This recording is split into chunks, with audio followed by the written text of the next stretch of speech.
Olá, sejam todas e todos muito bem-vindos ao nosso terceiro encontro do nosso grupo de leitura, Feminismo Literário, realizado em conjunto com a nossa disciplina eletiva Direito, Gênero e Relações Étnico-Raciais da Universidade Federal do Estado do Rio de Janeiro, que será transmitida também aqui no YouTube.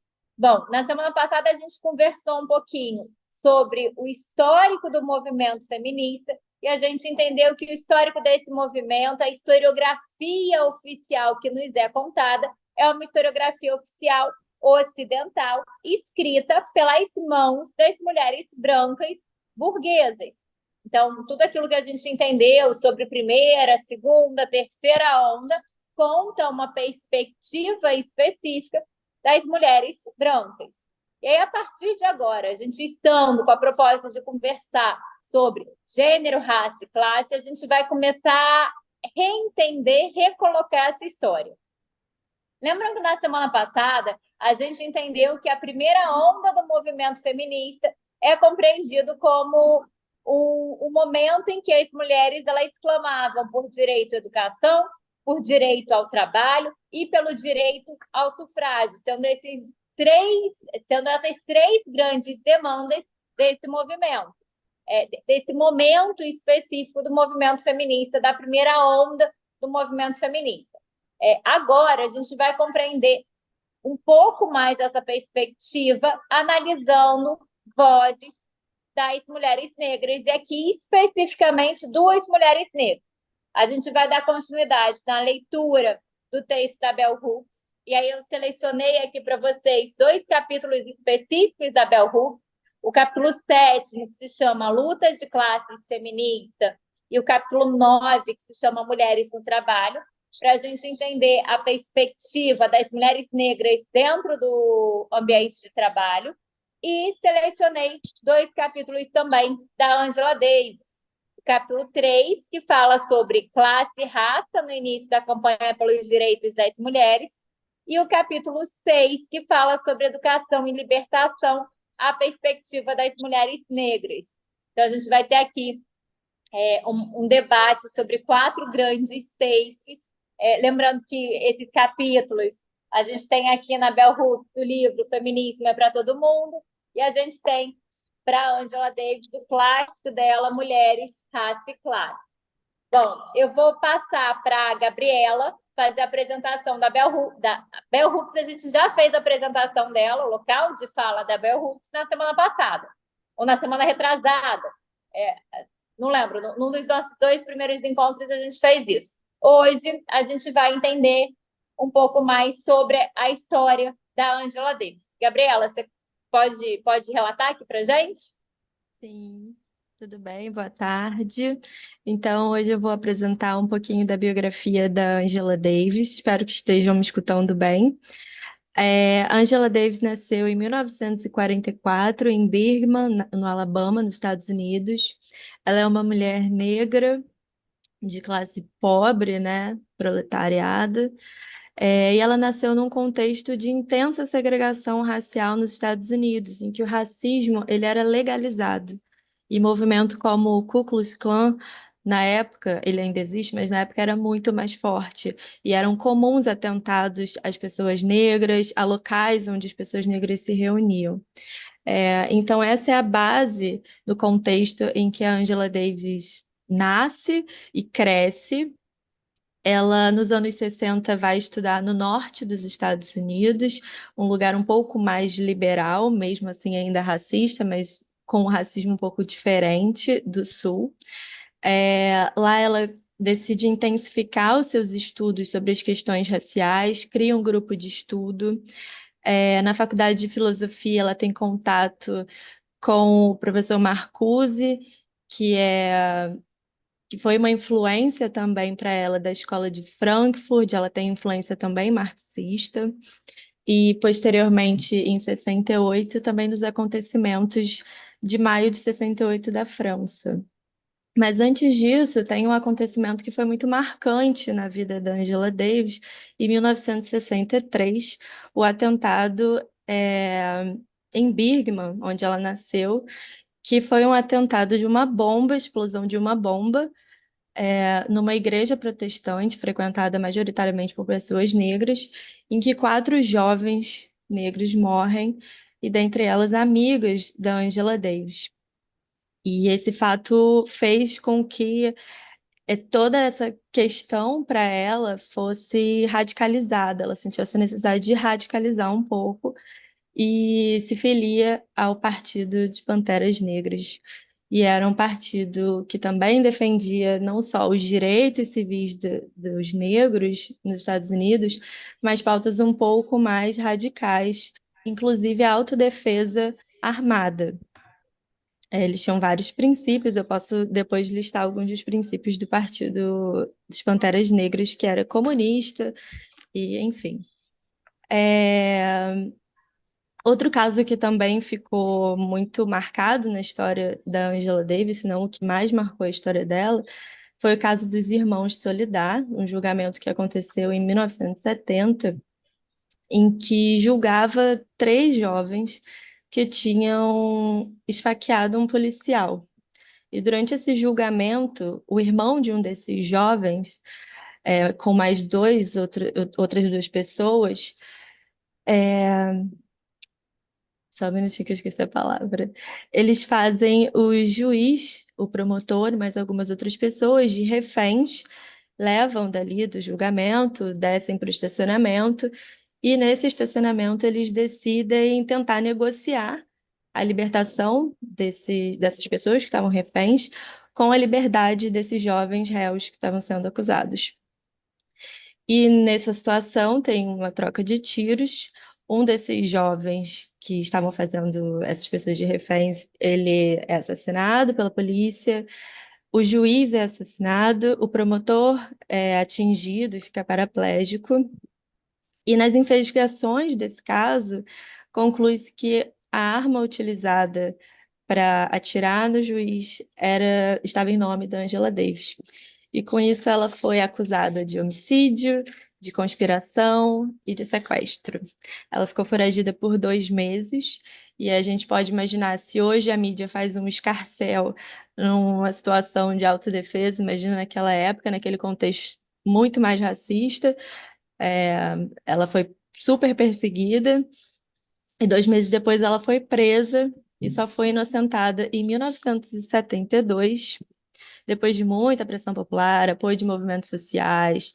Tem músicas famosas que serviram de apoio a ela, como a música de John Lennon, Mick Jagger, enfim. E nesse momento que ela tem esse contato direto com o sistema prisional, ela decide se aprofundar também sobre esse tema. E hoje ela é uma militante, posso dizer assim, um dos maiores nomes do abolicionismo penal no mundo. E além de toda a militância que ela tem também, das questões raciais, negras, mas certamente esse é um tema de muita profundidade para ela. Em 84, ela compõe a chapa como vice-presidente do Partido Comunista para a campanha de presidência da República dos Estados Unidos. E a obra dela é marcada por essas questões de radicalidade e de aprofundamento. É uma escrita política, não é só uma escrita filosófica, sobre questões de gênero, raça e, enfim, classe, principalmente também. E as obras principais dela, além dessa que a gente vai trabalhar, Mulher, Raça e Classe, tem outras obras, muitas obras maravilhosas, Mulher, Cultura e Política, Estarão as Prisões Obsoletas, Liberdade é uma Luta Constante, enfim, muitas outras. E é isso. Obrigada. Acho que tem alguém com áudio aberto. Quem que é? A Geisa? Geisa. Sou eu. Espera aí. Maravilha, tá. Ok, gente. Muito bem, Gabriela. Muito bem, Gabriela. Muito obrigada pela apresentação. A Angela Davis, realmente, ela é um ícone, e um ícone que marca muito a história norte-americana, estadunidense, quando a gente vai pensar na discussão sobre raça e classe. raça, classe e gênero.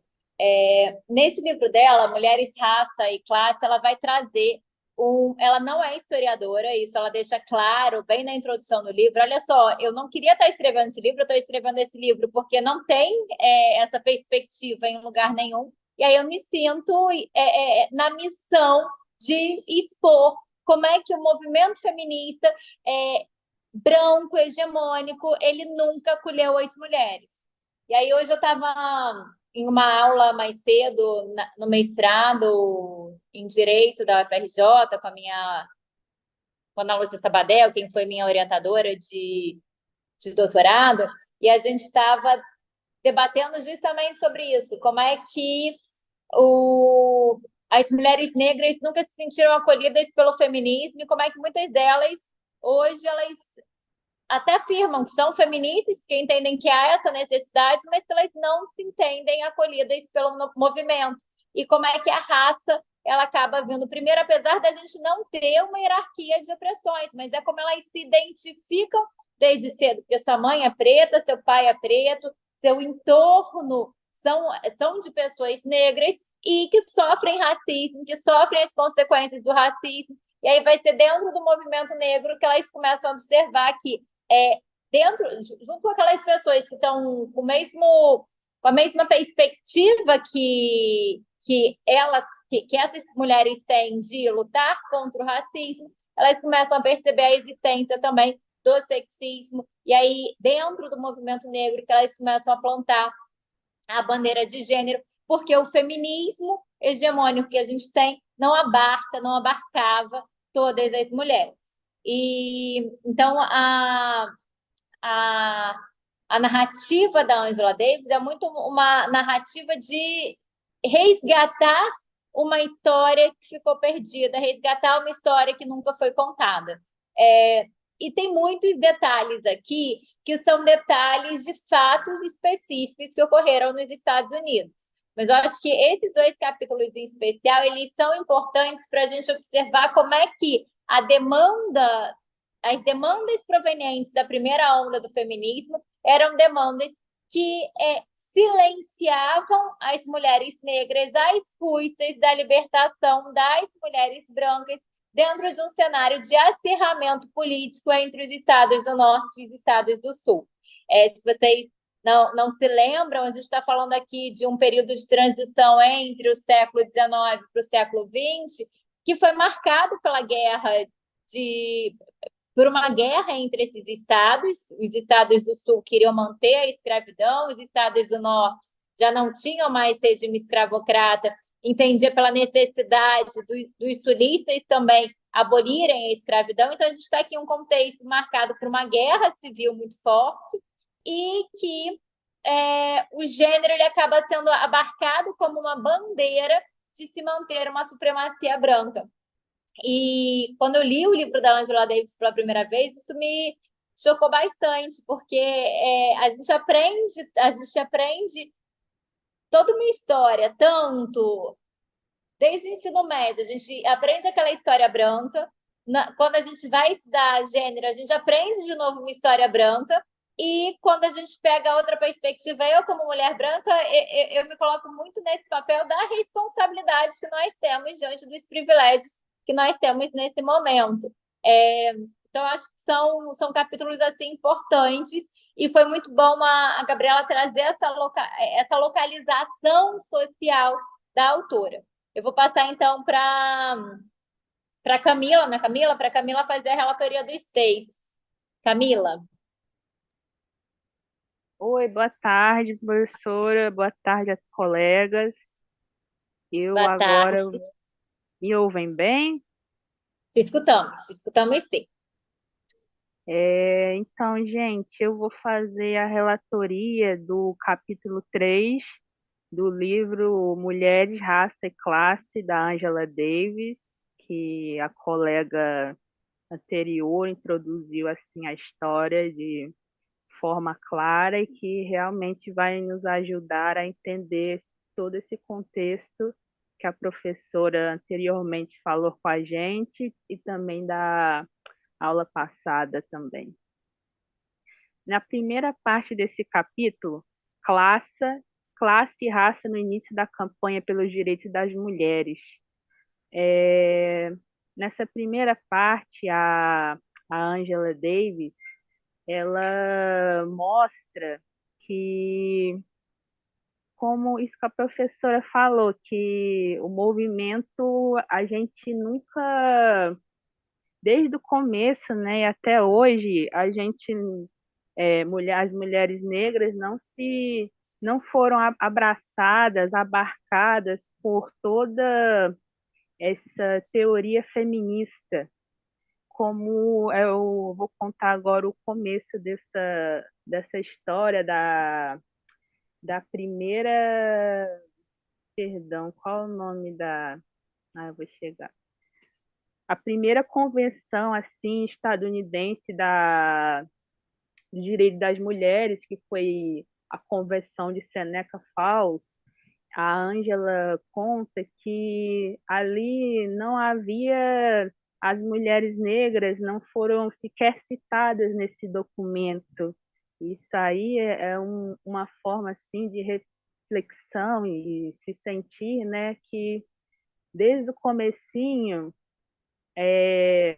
as mulheres negras, com suas peculiaridades, histórias, não foram abarcadas por esse marco inicial dos direitos feministas estadunidenses.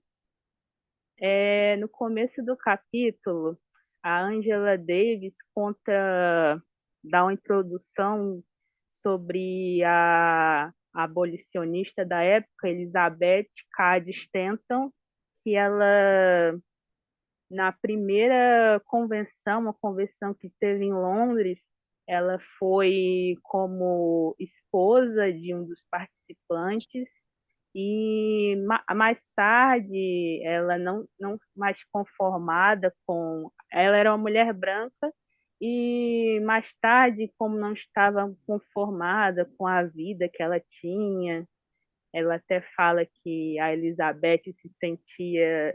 Era que a mulher até hoje em dia faz, né? Assume profissão de médica, psicóloga e várias outras funções. Ela não estava satisfeita com isso e ela acabou entrando no movimento abolicionista e foi uma das que iniciaram essa convenção. Aí mais para frente, a Angela Davis aborda que foram homens pretos que eram abarcados por esse movimento abolicionista das mulheres brancas. É, é, Elas ajudavam, como eu posso dizer, eles participarem desse movimento, porém ali a mulher preta não era escutada, somente caiu? Não, a gente escuta, a gente escuta. Ah, tá, perdão.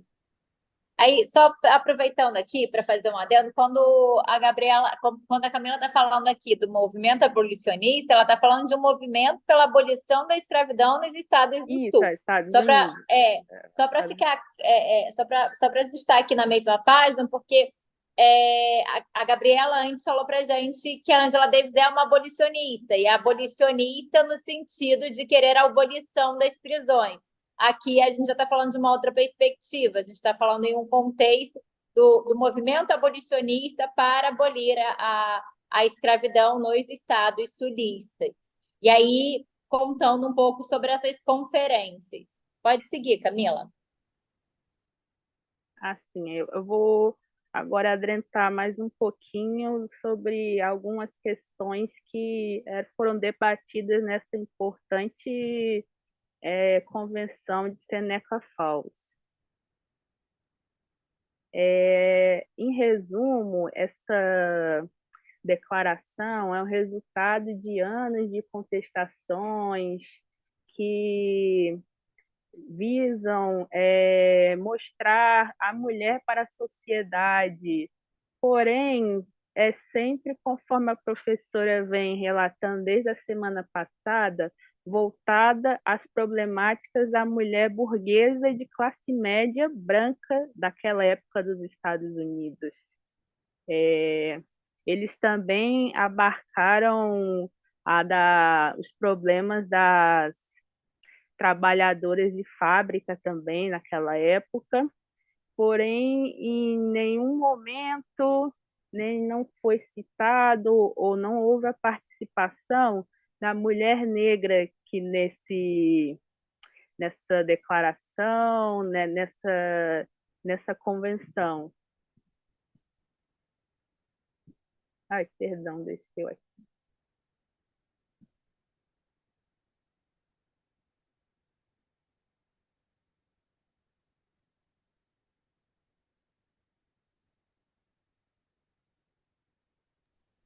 Geisa está fazendo um comentário aqui, dizendo que chamou bastante a atenção dela o fato do abolicionismo negro, do abolicionista negro que se juntou a essas mulheres ter se recusado a ocupar a cadeira, não ter sido citado pela Elizabeth Stanton.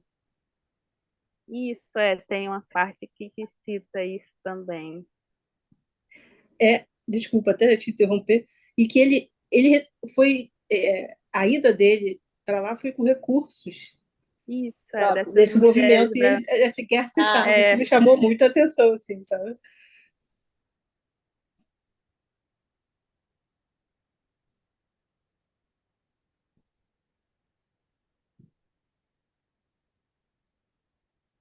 Aí também, continuando,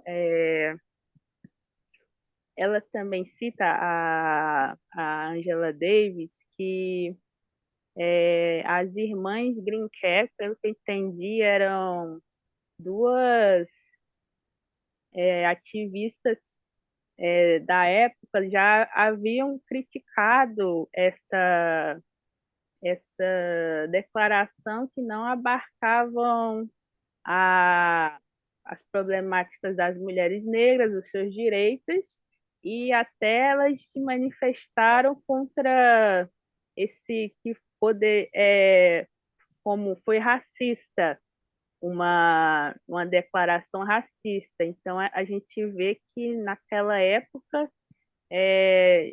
havia pessoas que criticavam, né? Havia um lado assim que já estava insatisfeito e declarava publicamente. Isso eu achei bastante interessante. Tem um ponto aqui, quando ela vai falar da declaração de Seneca Falls, como é que essa declaração ela expressava a consciência dos direitos das mulheres brancas no final do século XIX, porque trazia ali, consignado naquela declaração, anos de contestações e de demandas que muitas vezes eram silenciadas pelas mulheres dessa classe social específica, mas que a declaração ela estava completamente ignorando a situação da classe branca trabalhadora, assim como a condição das mulheres negras, tanto as mulheres negras do Sul quanto as mulheres negras do Norte. Então, Angela Davis fala, olha, essa declaração, que foi considerada uma declaração importante, ela trazia aqui uma análise da condição feminina a partir de uma perspectiva de mulher universal, a partir da perspectiva da mulher burguesa. E aí tem muitos pontos de encontro aqui do texto da Angela Davis com o texto da Bell Hooks, que a gente vai conversar daqui a pouquinho, porque ela fala que em 1831 a indústria têxtil ela era o principal setor da Revolução Industrial. E as mulheres elas constituíam a maioria do operariado. Daqui a pouco a Bell Hooks vai falar para a gente que nessa mesma época, 3/4 do operariado era composto por mulheres, porque era mais barato para os donos das fábricas pagarem mulheres, porque o salário delas eram menores. Então, as mulheres trabalhadoras elas estavam na indústria, elas estavam muito fortes ali. E esse movimento das mulheres brancas que foi trazido para a mídia tradicional silenciava essas vozes das outras mulheres existentes na sociedade norte-americana. Isso, com certeza. Olá, tudo bom? Alguém quer fazer alguma colocação?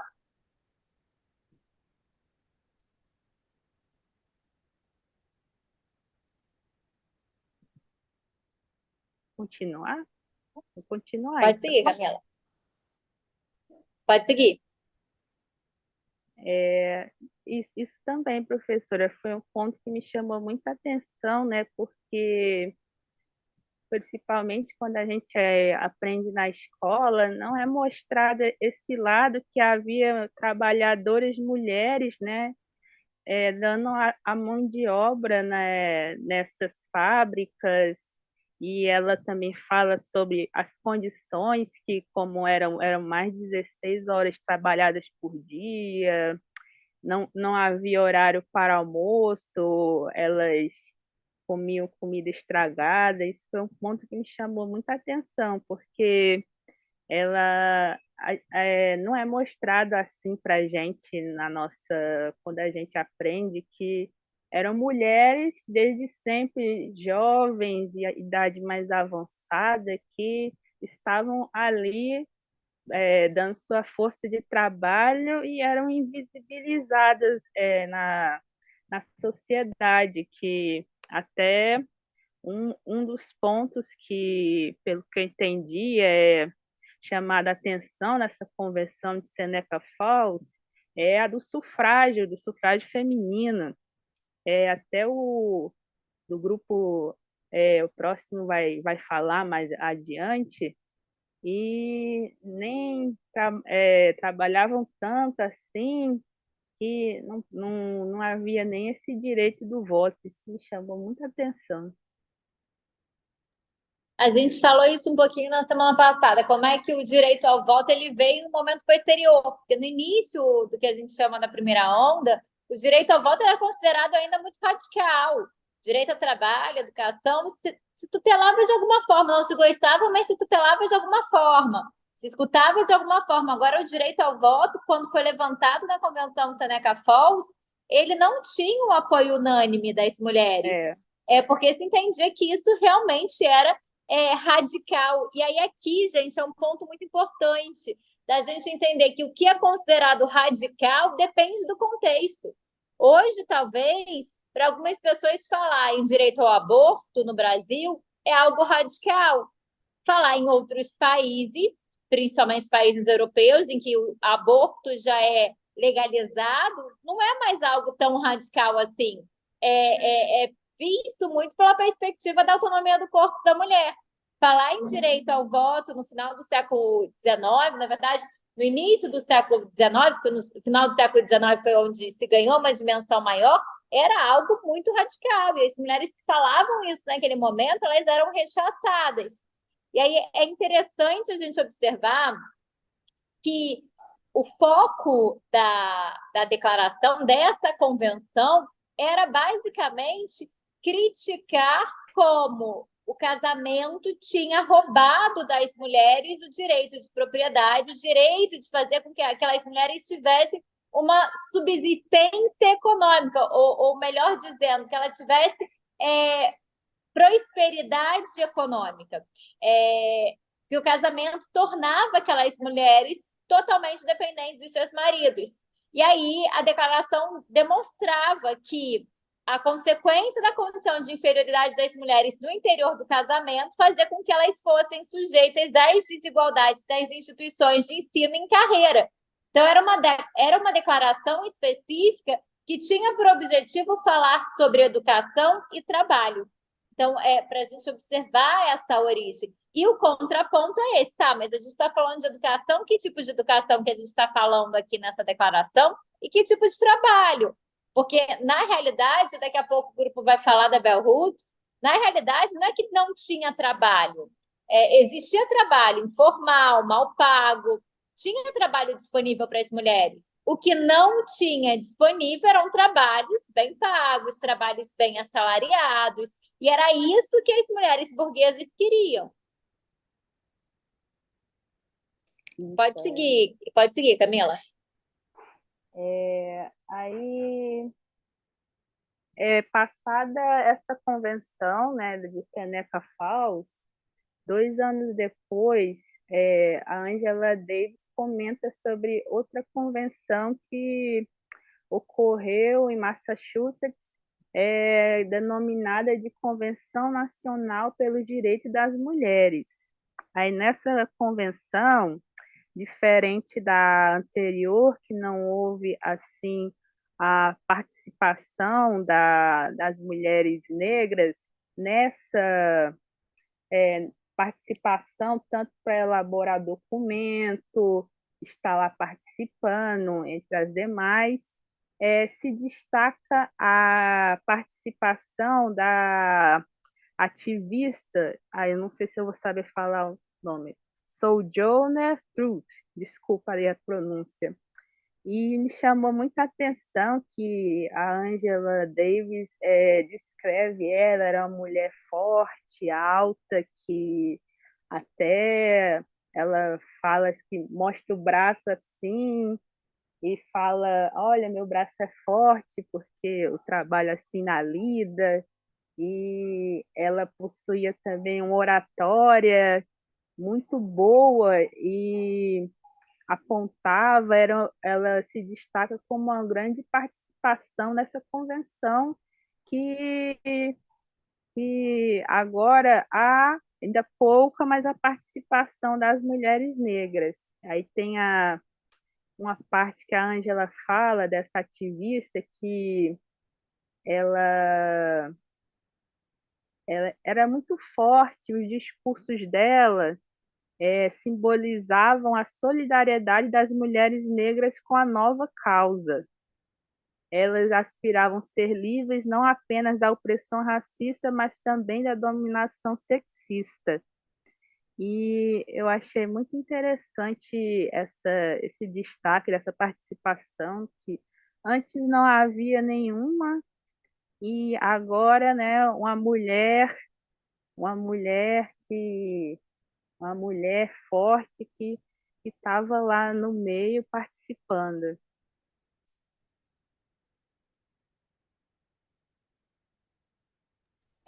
A Sojourner Truth, ela é uma mulher muito potente quando a gente está falando de personalidades do feminismo negro ou do movimento de libertação das mulheres negras. A Sojourner Truth, ela é uma ex-escrava e ela teve 8 filhos que foram retirados dos seus braços e vendidos contra a sua vontade, porque, afinal de contas, ela era escrava e filhos de escravo, escravo também é. E esse discurso dela, a Angela Davis, ela vai colocando partes do discurso da depois eu indico que vocês joguem aí no Google e peguem um discurso completo dela. É um discurso que vai dar uma página, mas é um discurso que vai ser muito cirúrgico, que vai demonstrar como há diferenças significativas entre mulheres brancas e mulheres negras. Porque mulheres brancas, a elas, principalmente mulheres brancas burguesas, se devem abrir portas de carruagem.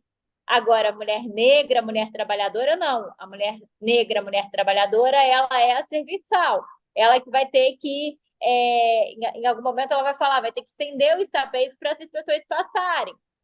E aí o discurso dela, eu acho que vale a pena, gente. É porque eu estou com um telefone aqui, senão eu abria, se tivesse um computador também, eu abria para ler para vocês o discurso completo.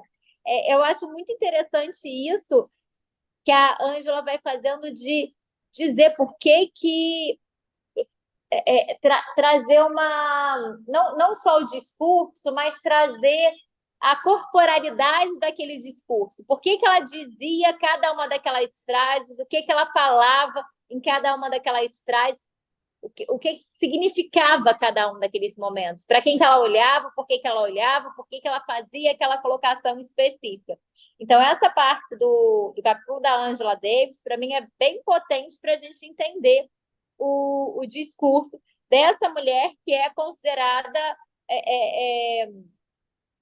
um fenômeno dentro das lutas abolicionistas desse período.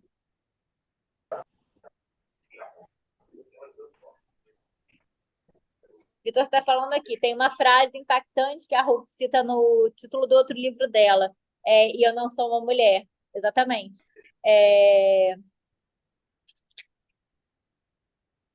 Vamos ler alguns. Eu acho que vale a pena a gente ler umas partes desse trecho. Você quer falar dele, Camila? Eu posso dar uma lida aqui?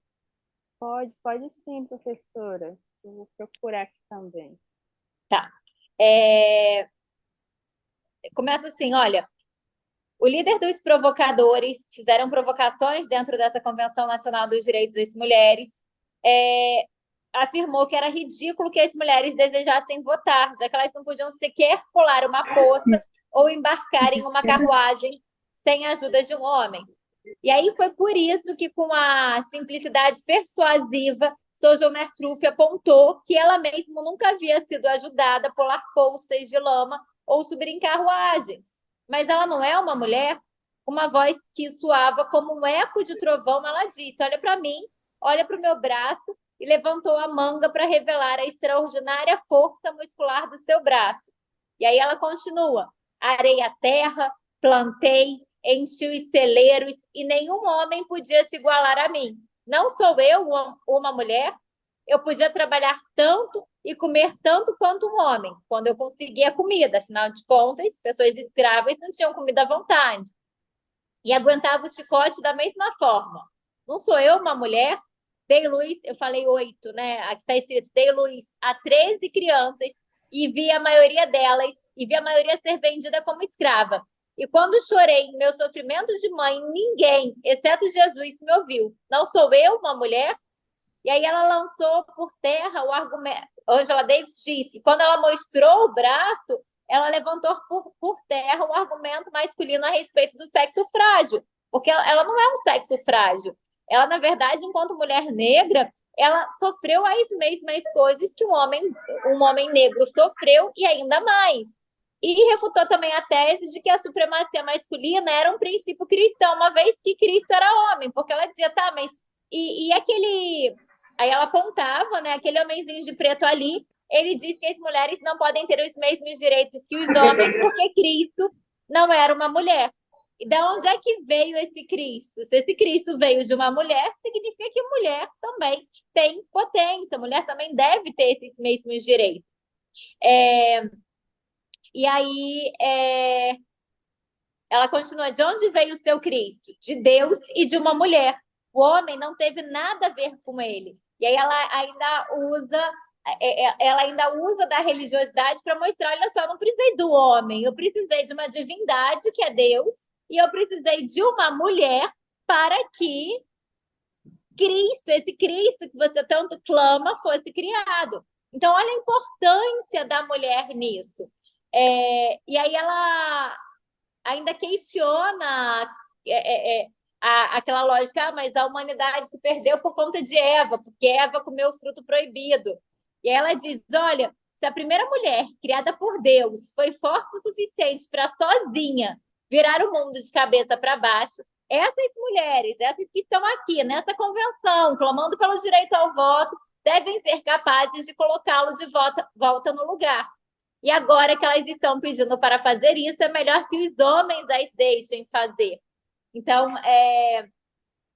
o discurso da Sojourner Truth, e não é à toa que é um discurso que é mencionado por diversas autoras até hoje, teve implicações muito profundas, porque era a resposta a atitudes racistas das mulheres brancas que estavam nessa nova convenção, assim como dos conservadores que não queriam a concessão do direito ao voto. E aí eu estou falando aqui, a gente falou de duas convenções diferentes, é importante que isso fique claro. Na primeira convenção de Seneca Falls, eu não tinha ali a demanda do direito ao voto, porque ele era encarado como radical. Já na convenção pelos direitos das mulheres, que ocorreu anos depois, 2 décadas depois, se eu não me engano, a gente já tem aqui o embrião do começo da voz dessas mulheres clamando pelo direito ao sufrágio. Camila, quer seguir? Eu posso iniciar o próximo capítulo? Pode, deixa eu só fechar aqui com uma... Tá.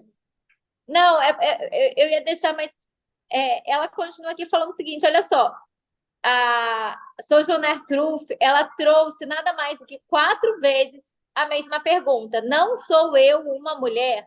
E aí, ao fazer isso, ela estava expondo o viés de classe do racismo desse novo movimento de mulheres que não contemplava as mulheres negras, as mulheres da classe operariada. E ela quis mostrar com esse discurso que o fato da sua raça, da sua história e da sua situação econômica ser diferente daquela das demais mulheres que estavam presentes naquele recinto, não anulava a sua condição de mulher. Então, olha como é que a gente está aqui, em 1800, segunda metade do século XIX, como é que a gente já tem mulheres aqui trazendo falas de intersexualidade. Olha, como é que eu tenho várias mulheres diferentes que compõem a sociedade, todas essas demandas precisam ser levadas se a gente quer uma sociedade com igualdade de gênero.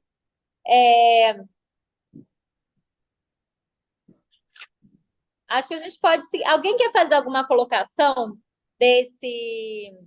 Eu gostaria, professora. Vamos lá. Não, é exatamente sobre o que você falou. É porque o que me chamou muita atenção nesse texto foi justamente esse atraso de pauta. Porque, no fundo, parece ser a mesma pauta, o direito das mulheres.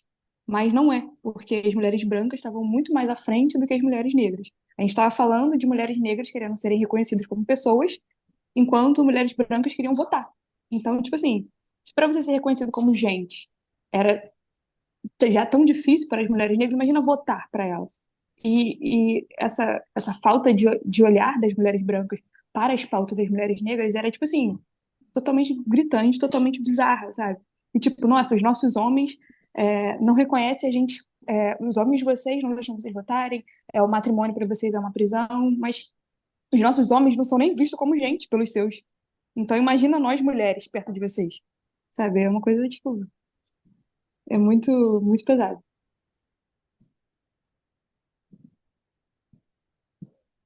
Obrigada, Marcele, pela contribuição. Mais alguém? Queria escutar o que vocês acharam desse capítulo. Quais foram esses insights que vieram para vocês?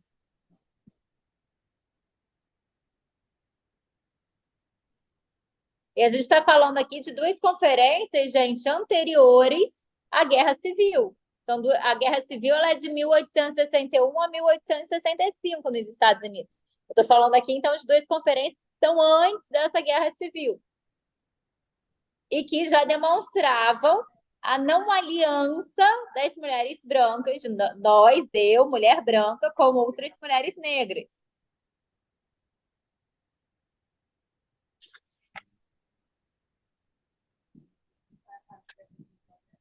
Vamos seguir, então?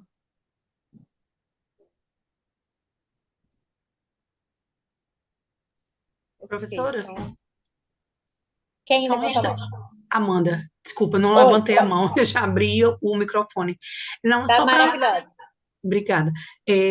Só para avisar que eu coloquei um vídeo aí que eu tinha pesquisado semana passada, que é uma interpretação do discurso da Sojourner, eu não sei falar o nome dela. E eu achei super interessante, inclusive, ele tem uma adaptação para... de inclusão, que uma pessoa que trabalha com Libras, e eu acho que vale a pena quando ela interpreta, ela mostra assim toda a ironia e a sagacidade que ela teve naquele momento para mostrar a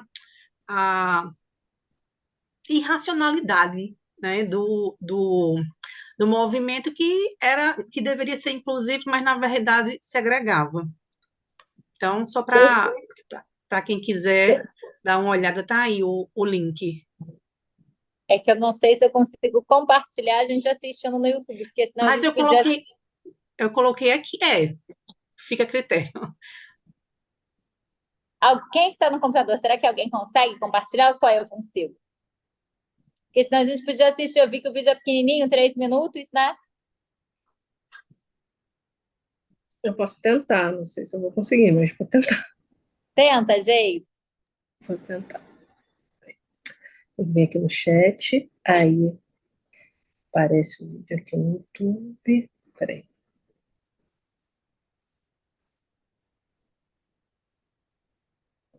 Deixa eu ver como que eu faço agora aqui para compartilhar. Aqui embaixo tem uma partinha compartilhar. Vê se você consegue.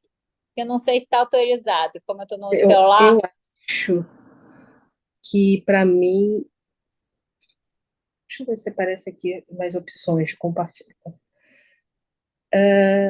Não aparece compartilhar. Eu não tenho a possibilidade de compartilhar aqui para mim, não, eu acho. Pelo menos se tem, eu não estou achando, porque aparece para mim aqui alternar por orador ativo, copiar e colar, eu vou dar a posição da minha câmera. Compartilhar, achei. Pô, Achou? tela. Vamos ver agora. Tá, iniciar transmissão da tela. Aí agora eu não sei, deixa eu ver aqui. Tá aparecendo a tela? Tá. Aí tá Tá aparecendo. rodando aí. Mas ela tá aparecendo o quê? Porque eu tenho que ver o que eu tenho que. Tá preta. Tá preta. Peraí, então. Deixa eu. Agora. Você está compartilhando a tela. Aí deixa eu ver agora que eu tenho que. É aqui no YouTube. Tá aparecendo agora no Pronto. YouTube para você? Aí, tá. Aí só aumenta a tela do YouTube pra gente. Será que a gente vai conseguir escutar? Agora eu tô. Como que fica o som? Ok. Eu não sei. Tá dando para ouvir Tá o ótimo. som do vídeo, sim. Tá? I think that twixt the Negroes of the South and the women at the North all talking about rights, the white man gonna be in a fix pretty soon. But what's all this here talking about? That man over there says that women need to be helped into carriages and lifted over ditches and to have the best place everywhere. Nobody ever helps me into carriages or over mud puddles or gives me any best place. And ain't I a woman? Look at me. Look at my arm. I have plowed and planted and gathered into barns, and no man could head me. And ain't I a woman? I could work as much and eat as much as any man when I could get it. And I could bear the lash as well. And ain't I a woman?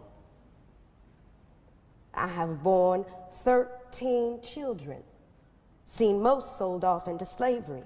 And when I cried out with a mother's grief, none but Jesus heard me. And ain't I a woman? And they talk about this thing in the head. What is it they call it?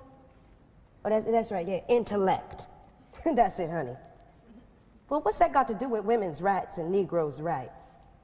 If my cup won't hold but a pint and yours holds a quart, wouldn't you be mean not to let me have my little half measure full? That man in the back there, he says women can't have as much rights as men because Christ wasn't a woman. Well, where did your Christ come from? Where did your Christ come from? He came from God and a woman. Man didn't have nothing to do with it.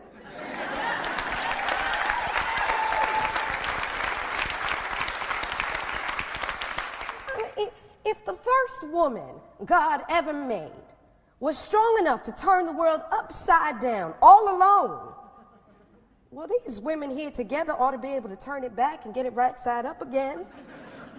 And they asking to do it. The men better let them.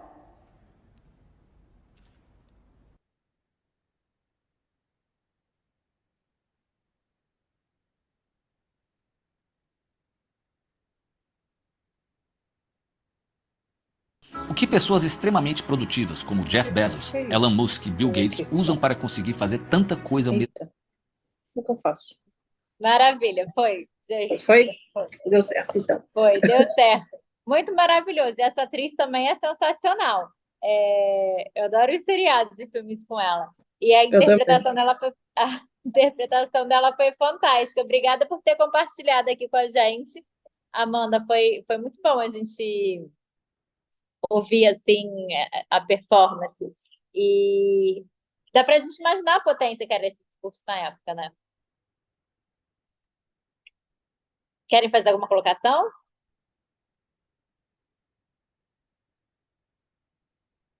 Então, Camila, vamos lá, vamos seguir para o capítulo 6, Educação e Libertação, que já é um capítulo menorzinho.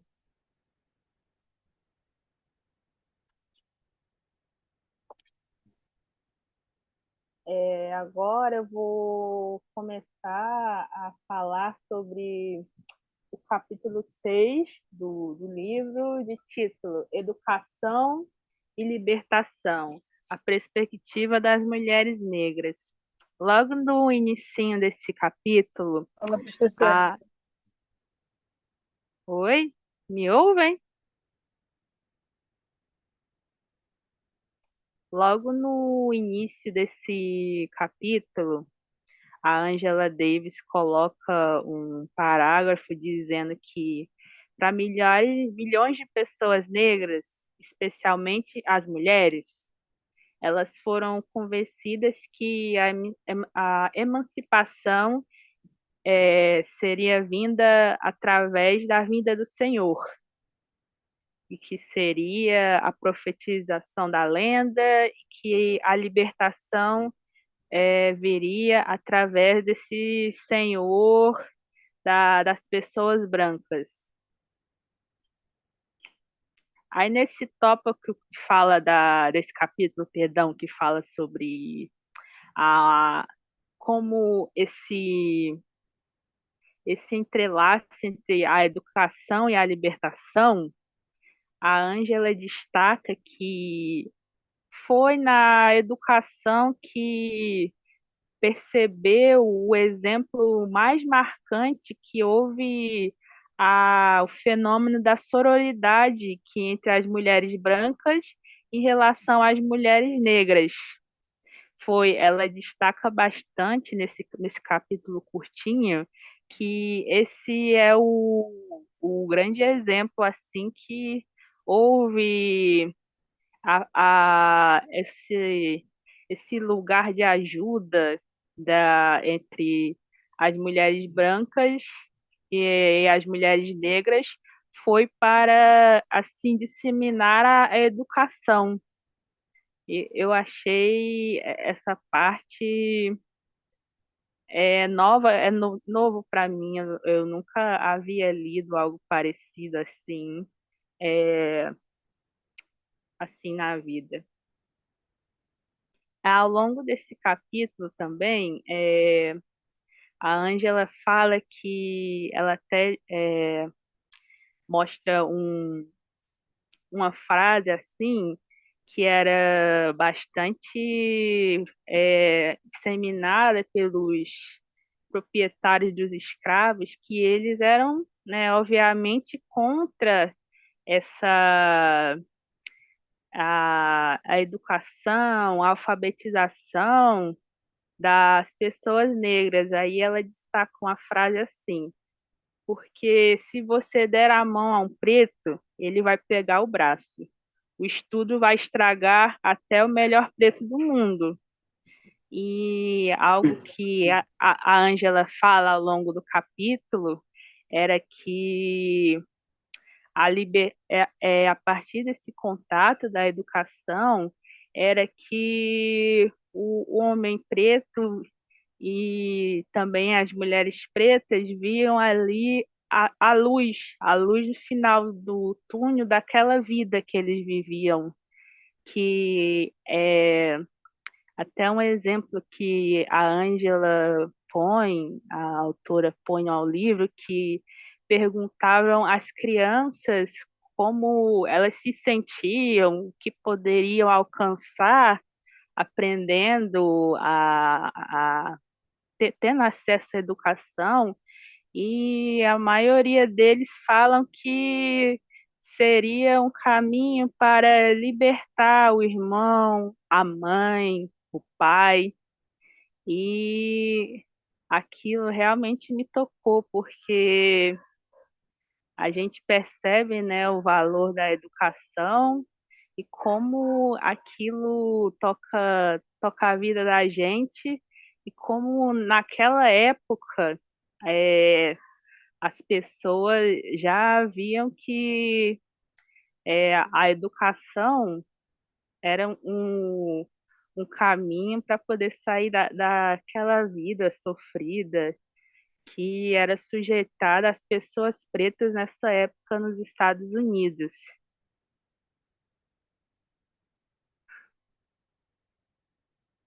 Professora?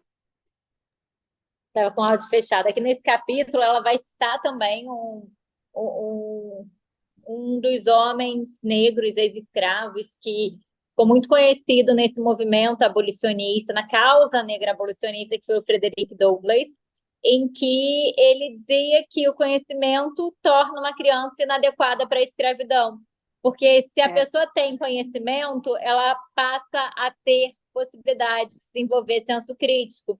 E aí, com acesso ao conhecimento, se teria a possibilidade de lutar pelo acesso à propriedade, lutar pelo poder político. E era justamente por isso que, pós essa guerra civil, tanto os estados do norte quanto os estados do sul, mas principalmente os estados do sul, não queriam conceder o direito à educação ao povo preto, porque se eu desse direito à educação, aquele povo ele ia querer clamar pelos seus outros direitos. Então, isso é um ponto muito forte.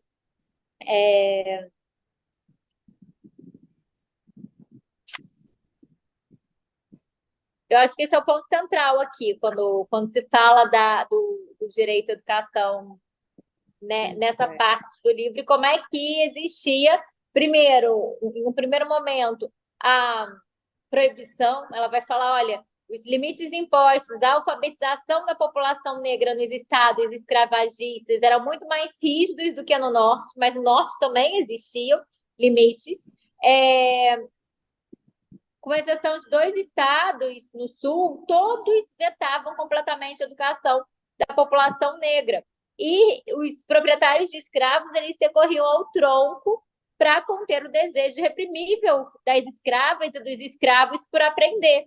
E que o povo negro ele queria ser educado. A Angela Davis, ela fala que... Joyce, você já pode falar em seguida, eu não sei.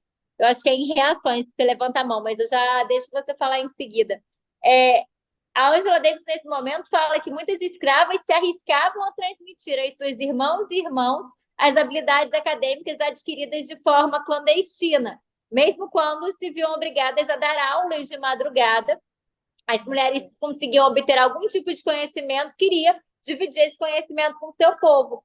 E depois, a gente vai ler alguns capítulos da Lélia Gonzalez, a Lélia Gonzalez fala que isso também era uma forma de resistência aqui no Brasil. Como é que a população escrava, principalmente as mulheres escravas, elas tinham essa prática de passar o seu conhecimento para os outros escravos também, porque todas elas, toda a população negra no Brasil também acreditava que a educação era o caminho da libertação. Joyce, vamos lá, que estamos animados para te escutar. Olá, professora, vocês me escutam? Sim? Escutamos. Bom, então, eu gostei muito desse trecho que a colega comentou sobre a questão das mulheres negras perceberem que a educação poderia ser utilizada como uma porta de saída para esse processo, né, de escravização que eles sofriam. E justamente, né, negarem a educação na época da escravidão era uma maneira que eles encontravam de ainda mais desumanizar essas pessoas, né? E, obviamente, quando você não fornece educação, você acaba tirando esse poder, né? Porque quem não estuda, quem não tem conhecimento, se torna mais facilmente manipulável, né? Então, assim, a gente teve essa questão do negar o acesso à cultura, à leitura, à educação, ao saber, mas desde sempre, né? Na Idade Média, as mulheres mesmas eram proibidas, às vezes, de ler, justamente para não saírem daquele caminho ali de submissão aos homens, a questão do casamento, das promessas de casamento. E na escravização, na época da escravidão, que nós tivemos não só no Brasil como fora também, que no caso a gente está estudando a Angela Davis, né, nós vemos que a educação moveu muito as pessoas no processo abolicionista, né? Algo que a gente comenta até hoje é justamente o fato de, até hoje, estar sendo negado para a sociedade, né, esse direito de saber quem lutou pela escravidão, pela abolição da escravidão, né? A Ângela cita nesse livro várias pessoas negras que fizeram parte de movimentos que ajudaram muito, não só na questão da abolição da escravatura, como também a questão do sufrágio feminino, que não vieram, né, como dizer, ao conhecimento de todos.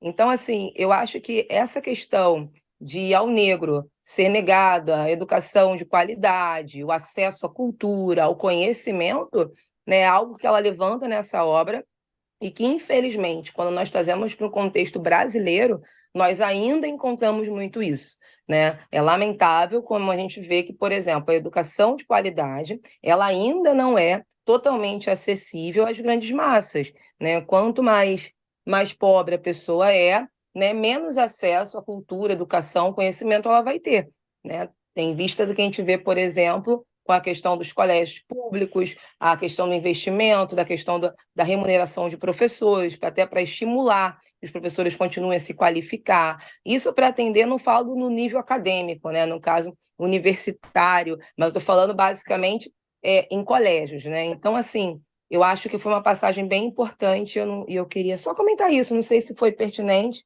né? Se foi bem dentro do que vocês estavam querendo falar, mas foi a visão que eu levantei, porque a colega falou que marcou bem, ela nunca tinha visto nada sobre isso, e de fato, assim, como mulher negra, eu vejo que até hoje, né, isso é muito importante para a gente, ter o conhecimento, e não só sobre o mundo, sobre história, sobre política, como o autoconhecimento, né, a mulher negra se constituir como mulher negra na sociedade, né, uma sociedade ainda que sofre muito com racismo estrutural, é muito complexo, né? E só o conhecimento nos liberta. Essa parte eu acho muito bonita do livro da Ângela Davis. É isso, desculpa. Joyce, foi super pertinente. Muito pertinente. Amanda? Professora, na mesma direção do que você estava falando sobre a educação do povo negro, eu gostaria inclusive eu vou até abrir aqui a câmera para mostrar para vocês, gostaria deixa eu mostrar aqui, de divulgar também um livro, não sei se dá para vocês, se vocês estão vendo. Não, sua câmera ainda está fechada, Amanda. Peraí, deixa eu ver. Abriu? Pronto. Agora foi. Ó, esse livro aqui, Espaços Coloniais. Espaços Coloniais. Ele fala, professora, aqui, eu estava lendo outro dia e achei muito interessante, que é justamente mostrando a educação e o letramento, a instrução do povo negro, ainda no recorte do Brasil colonial. E tem uma parte, inclusive, que uma escrava, ela é uma das testemunhas de um contrato para que a sua, né, proprietária, sua dona, né, aqui no Brasil, ela, após a morte dessa mulher, ela ganha liberdade, porque ela já era de idade, então assim que a senhora, né, morresse, ela ganharia a liberdade. Então, ela assina, o nome dela é Gertrudes, Ana Gertrudes, e ela assina com uma letra cursiva e legível, muito interessante, tem aqui no contrato, e vale super a pena. É um livro que, para mim, assim, gerou bastante curiosidade sobre essa questão da instrução, não só para uma mulher, como para uma mulher negra escrava, né? Então, vale a pena. É de uma professora daqui da UFRN, chama-se Carmen Alvear, só que ela é daí do Rio de Janeiro também. Só para quem tiver interesse, eu achei super interessante essa passagem. Faz parte de um capítulo chamado Assinaturas Intermediárias, algumas evidências de mulheres no Atlântico setencista. Enfim. Achei ótima indicação, Amanda. Achei ótima indicação. A gente precisa conhecer mais livros assim, né? Daqui a pouco a gente começa a entrar em outros livros brasileiros. Esse livro, você sabe onde é que ele é disponível? Onde é que ele está disponível? Eu tenho ele em mãos porque, assim, meu marido ganhou, que é professor da UFN, então ele ganhou, da colega dele, ele ganhou. Mas eu posso ver, professora, dou uma olhada para ver onde é que ele está sendo vendido. Eu acredito que tem na Amazon, né, mas não tenho Tá. certeza. Show. Posso Espaços verificar e coloniais. depois coloco aqui, tá bom? Para quem Tá tiver ótimo. interesse mais nessa questão né, de documentos que registram a participação da mulher negra como uma pessoa instruída, enfim, que talvez não seja algo tão incomum como a gente possa estar imaginando ou que foi instruída até agora, né? Obrigada, professora. Obrigada a você, Amanda. Ó, Gabriela, quer falar o seu posicionamento? Gabriela fez uma colocação aqui no chat. Você quer ler para a gente, ou falar, comentar?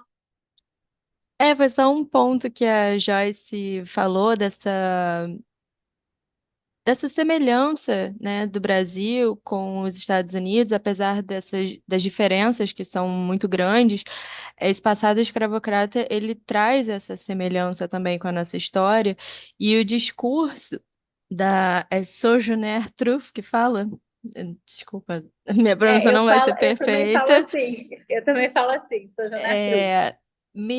essa questão dos filhos, né? Na hora que a gente assistiu ao vídeo, dá um nó na garganta, assim.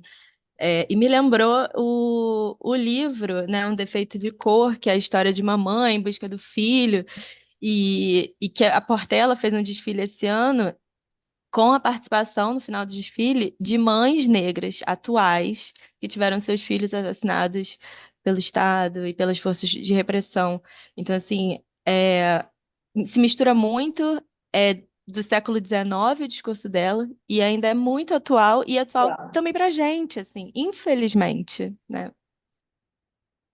Quando a gente teve um semestre que a gente leu os capítulos centrais, os primeiros capítulos todos os capítulos da parte 1 da coletânea da Lélia Gonzalez, que foi feita uma coletânea chamada por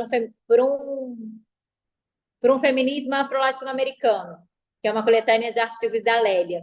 E a gente lê os artigos, tirando os dados do censo que ela traz, os textos dela foram escritos na década de 80.